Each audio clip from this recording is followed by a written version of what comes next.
অন্তর্বর্তী সরকারের প্রধান উপদেষ্টা অধ্যাপক মোহাম্মদ ইউনূসের পদত্যাগ নিয়ে ভাবনার খবর ছড়িয়ে পড়ার পর রাজনৈতিক অঙ্গনে শুরু হয়েছে নানামুখী আলোচনা।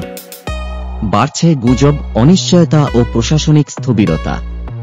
পর্যবেক্ষকদের মতে এ পরিস্থিতি একটি গভীর সংকটের দিকে ধাবিত হতে পারে। গত 5 আগস্ট শেখ হাসিনার সরকারের পতনের পর তৈরি হওয়া রাজনৈতিক শূন্যতায় সেনাবাহিনী, রাজনৈতিক দল ও নাগরিক সমাজের সমর্থনে গঠিত হয় এই অন্তর্বর্তী সরকার। অধ্যাপক ইউনূসকে প্রধান উপদেষ্টা হিসেবে দায়িত্ব দেওয়া হয় গণতান্ত্রিক আন্দোলনের প্রতি সমর্থনের ভিত্তিতে। অন্তর্বর্তী সরকারের প্রতি বিএনপিসহ প্রধান রাজনৈতিক দলগুলোর ছিল স্পষ্ট সমর্থন। বিএনপি চেয়ারপারসনের দায়িত্বে থাকা তারেক রহমান বারবার জোর দিয়েছেন, এই সরকারকে ব্যর্থ হতে দেওয়া যাবে না।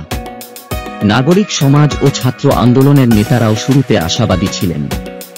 তবে সাম্প্রতিক সময়ে সরকার ও রাজনৈতিক শক্তিগুলোর মধ্যে দূরত্ব বাড়তে শুরু করেছে। বিশ্লেষকদের মতে সরকারের অভ্যন্তরে একটি অংশ বিএনপির শান্তিপূর্ণ ভূমিকা ও অপেক্ষার কৌশলকে দুর্বলতা হিসেবে দেখছে। অথচ বাস্তবতা হল বিএনপি এখন দেশের সবচেয়ে সংগঠিত ও আন্দোলনে সক্ষম রাজনৈতিক শক্তি।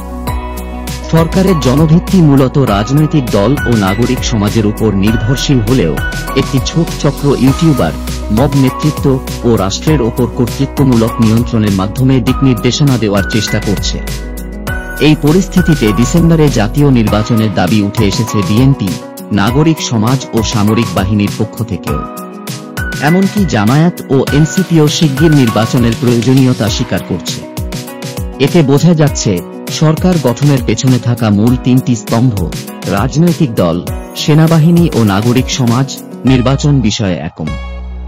তবে সরকারের ভিতরে থাকা একটি অংশ এখনও নির্বাচন বিলম্বিত করে ইউটোপিয়ান সংস্কার বাস্তবায়নের চিন্তায় রয়েছে।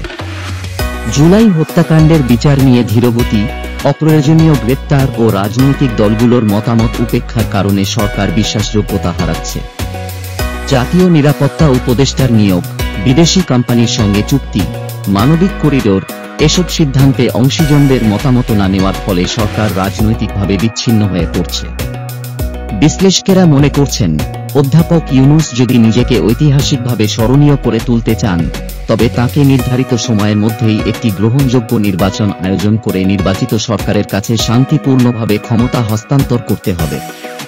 অন্যদিকে ছাত্রনেতৃত্বেরও উচিত বাস্তবতা মেনে রাজনৈতিক শক্তিগুলোর সঙ্গে মিত্রতা গড়ে তোলা, বিশেষ করে বিএনপির মতো বৃহৎ দলকে বাদ দিয়ে কোনো স্থায়ী সমাধান সম্ভব নয়। আইন ও সাংবিধানিক ফাঁকফোকর দিয়ে বিএনপিকে ঠেকানোর প্রয়াস গণতন্ত্র ও স্থিতিশীলতার জন্য হুমকি হয়ে উঠতে পারে।